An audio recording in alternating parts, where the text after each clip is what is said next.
So finally East Bengal তাদের Nigerian star স্ট্রাইকারকে সই করিয়ে নিয়েছে এবং সেটা ক্লাবের তরফ থেকে অফিসিয়ালি অ্যানাউন্স করে জানিয়েও দেওয়া হয়েছে। Effiong the Nigerian star forward ইস্টবেঙ্গলে আসছে।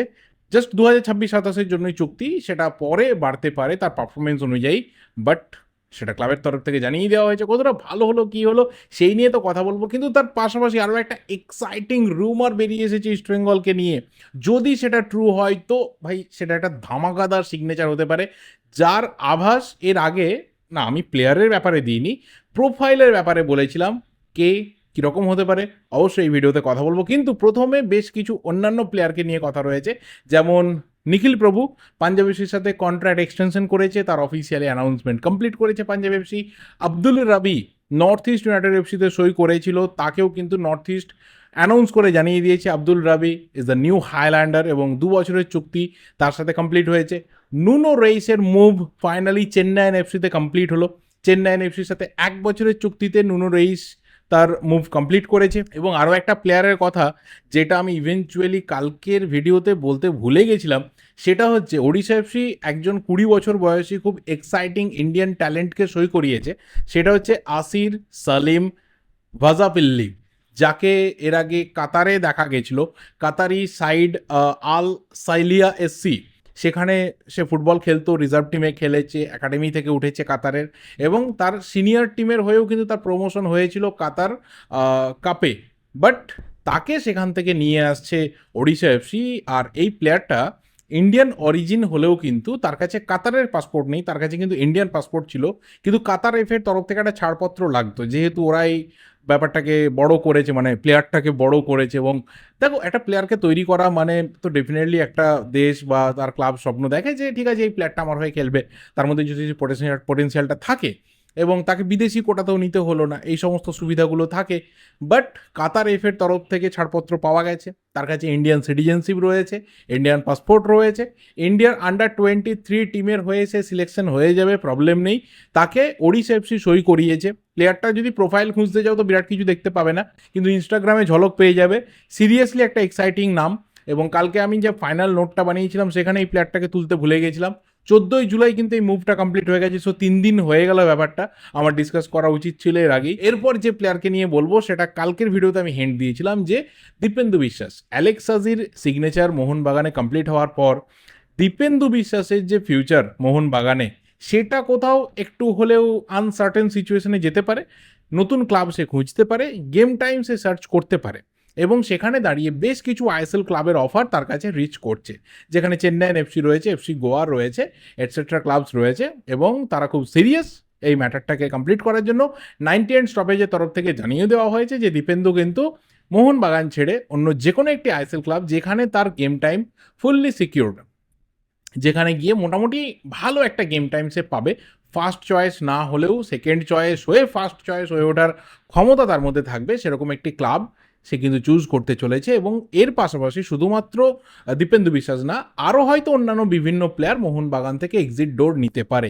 সেখানে কিয়ান নাসিরির নাম শুনতে পাওয়া যাচ্ছে, সেখানে অভিষেক সূর্যবংশীর নাম শুনতে পাওয়া যাচ্ছে। সো ফাইনালি দেখা যাক কোন কোন প্লেয়ার মোহনবাগান থেকে বেরিয়ে যায়। তবে সেখানে মানে একদমই মেন যে টিম, মানে মেন যে স্কোয়াড বা স্টার্টিং 11 বা বেঞ্চের থেকে আসা যে সমস্ত কোর প্লেয়ারদের লিস্ট রয়েছে, তাদের মোহনবাগান ছাড়ার জল্পনা এই মুহূর্তে নেই, বা প্রায় নেই বললেই চলে। এবং মেহতাবের ব্যাপারটাও আমি কালকে বলেছিলাম যে যদি পরে মেহতাবের ক্ষেত্রে মোহনবাগান মনে করে যে না অফার শোনার দরকার নেই, সেই ক্ষেত্রে মেহতাব এবং অ্যালেক্স সাজি কোথাও main centre back duo Indian প্লেয়ারদের ক্ষেত্রে, তো আমার মনে হয় না যে মেহতাবের ব্যাপারটা খুব একটা বেশি দূর যাবে বলে, বা অন্যান্য ক্লাব যদি তারা ভাবনা চিন্তাতেও রাখে যে মেহতাবকে এখান থেকে নিয়ে আসা যাবে, তো সেটাও খুব একটা দিনের আলো দেখবে বলে। এরপর যেটা নিয়ে বলতে হবে সেটা হচ্ছে যে ইস্টবেঙ্গল কিন্তু এনসুংসি এফিয়ংকে সই করিয়েছে, যে এফিয়ংয়ের একটা ভাস্ট কেরিয়ার রয়েছে। ঘানা থেকে তার জার্নি শুরু হয়েছিল, তারপর ডেনমার্কে সেকেন্ড ডিভিশন ফুটবল খেলেছে, তারপর আমরা তাকে উজবেকিস্তানে খেলতে দেখেছি, কাজাখস্তানে খেলতে দেখেছি, তারপর তাকে আমরা রোমানিয়াতে খেলতে দেখেছি, এবং তাকে আমরা ইন্ডিয়ান সুপার লিগে খেলতে দেখেছি। আর ইন্ডিয়ান সুপার লিগে একটা জিনিস হয়েছিল, সেটা হচ্ছে ওর ডেবিউ ম্যাচটা ইন্ডিয়ান সুপার লিগে যেটা জামশেদপুরের সঙ্গে ছিল, সেটা বাদ দিলে পরপর 6টা ম্যাচে কিন্তু ও গোল করেছিল, আর টোটাল 13টা ম্যাচ থেকে তার 7টা গোলও ছিল। তো বেঙ্গালুরুর ম্যাচটা বিশেষ করে আমাদের মনে থাকবে, যেখানে প্রায় একার হাতে এফিয়ং কিন্তু বেঙ্গালুরুকে হারিয়েছিল, দুখানা গোল করেছিল এবং দুটো গোলের ক্ষেত্রে অলমোস্ট বলা চলে যে নিজের দক্ষতায় গোল করেছিল। এবং তার সাথে ইন্টারকাসি ম্যাচটাও মনে থাকবে, যে ইন্টারকাসি ম্যাচে একটা গোল করেছিল, একটা অ্যাসিস্ট করেছিল। ওর পারফরমেন্সে কিন্তু ইন্টারকাসিকে পাঞ্জাব হারিয়েছিল।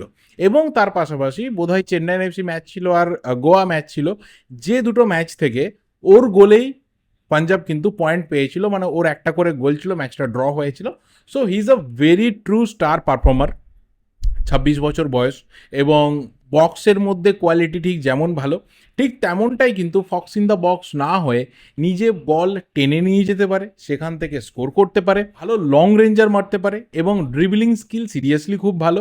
আর ন্যাচারালি নাইজেরিয়ান প্লেয়ারদের মধ্যে একটা জিনিস হয়, সেটা হচ্ছে আমাদের ইন্ডিয়ান যে সয়েল রয়েছে, আমাদের ইন্ডিয়ান যে ক্লাইমেট রয়েছে, সেখানে খুব ভালোভাবে তারা মানিয়ে নিতে পারে। এবং ইস্টবেঙ্গলে এ যাবৎ বোধহয় যত নাইজেরিয়ান স্ট্রাইকাররা এসেছে তারা কিন্তু সফল। সেই অর্থে বোধহয় এবার অনেকে চিমাচুকুর নাম বলবে, চিমাচুকু ইস্টবেঙ্গলে সফল হতে পারেনি, ইন্ডিয়ান অন্যান্য ক্লাবে সফল হয়েছে। বাট তার আগে যদি আমরা একবার আই লিগের জমানো বলি, বা তারও আগে যদি আমরা এনএফএল জমানো বলি, তাহলে কিন্তু আমরা দেখবো যে ইস্টবেঙ্গল এবং নাইজেরিয়ান স্ট্রাইকার এটার কিন্তু একটা দারুণ কেমিস্ট্রি রয়েছে। ফ্রম চিমাউকরি টু র্যান্টি মার্টিন্স, দারুণ কিন্তু প্রচুর আমরা ভালো ভালো প্লেয়ার ইস্টবেঙ্গলে দেখেছি যারা নাইজেরিয়ান স্ট্রাইকার, এবং তারা খুব সাকসেসফুলি ইস্টবেঙ্গলে তাদের স্টেন্ট কাটিয়েছে। তো আরও একজন নাইজেরিয়ান স্টার স্ট্রাইকারকে, মানে আইএসএল এর স্টার স্ট্রাইকারকে এবার আমরা ইস্টবেঙ্গল জার্সিতে দেখব। এবার দেখা যাক ফাইনালি অ্যান্তোনিও লোপেজ হাওয়াসের কোচিংয়ে এই এফিয়ংয়ের পারফরমেন্স কেমন হয়। এবার এফিয়ং এই সিগনেচারটা হওয়ার পর 4জন বিদেশি কিন্তু ইস্টবেঙ্গলে হয়ে গেল। ডিফেন্সে নাচো মনসালভে, ডিফেন্সিভ মিডফিল্ডে মোহাম্মদ রশিদ কন্টিনিউ করছে, একমাত্র প্লেয়ার আগের সিজন থেকে যে কন্টিনিউ করবে, বাকি সবাইকে ইস্টবেঙ্গল ছেড়ে দিয়েছে। তার সাথে অ্যাটাকিং মিডফিল্ডে দানি রামিরেজ এবং সেন্টার ফরওয়ার্ডে কিন্তু এফিয়ং, এবং আর পড়ে রইল দুটো স্লট। এবার সেই দুটো স্লটে কেমন প্লেয়ার আসবে? আগে একটা প্রোফাইল নিয়ে হিন্ট দিয়েছিলাম যে অ্যান্তোনিও লোপেজ হাওয়াস হয়তো এমন একজন অ্যাটাকারকে চুজ করবেন যে প্লেয়ার মাল্টিপল পজিশনে অ্যাটাকিং রোল নিতে পারে, অ্যাটাকিং মিডফিল্ডে খেলতে পারবে, উইংয়ে যেতে পারবে, প্রয়োজনে সেন্টার ফরওয়ার্ড হতে পারবে।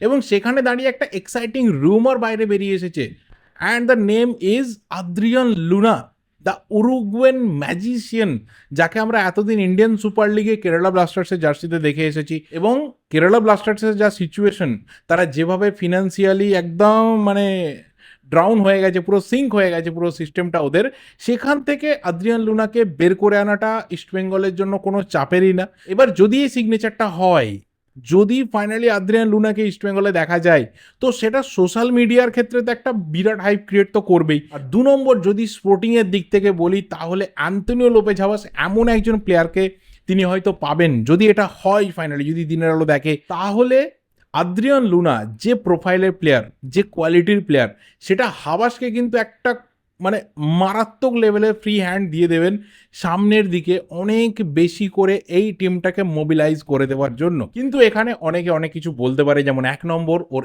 এজ, সেটা অনেক বেশি 1 নম্বর। 2 নম্বর ইন্দোনেশিয়াতে গিয়ে ফর্ম খুব একটা ভালো না। 3 নম্বর একটা ইনজুরি প্রোনের ব্যাপার রয়েছে, চোট প্রবণতা একটা বিরাট বড় সমস্যা। কিন্তু আমি যদি এই প্রত্যেকটা বিষয়কে একটা সাইডে সরিয়ে রেখে যদি কোয়ালিটিকে আমি সামনে রাখি, তাহলে বলবো that can be a game changing signature for East Bengal and Antonio Lopez Habas. বাকি তোমাদের কি মনে হয় অবশ্যই কিন্তু কমেন্ট করে জানিও। আমার ভিডিওটা আমি এখানেই শেষ করছি। ভালো লাগলে লাইক করো, শেয়ার করো। দেখা হবে পরের ভিডিওতে। টিল দেন, যদি চ্যানেলে নতুন হও অবশ্যই চ্যানেলটা সাবস্ক্রাইব করে বেল নোটিফিকেশন আইকনটা ক্লিক করে যেও। Thank you, goodbye and good night.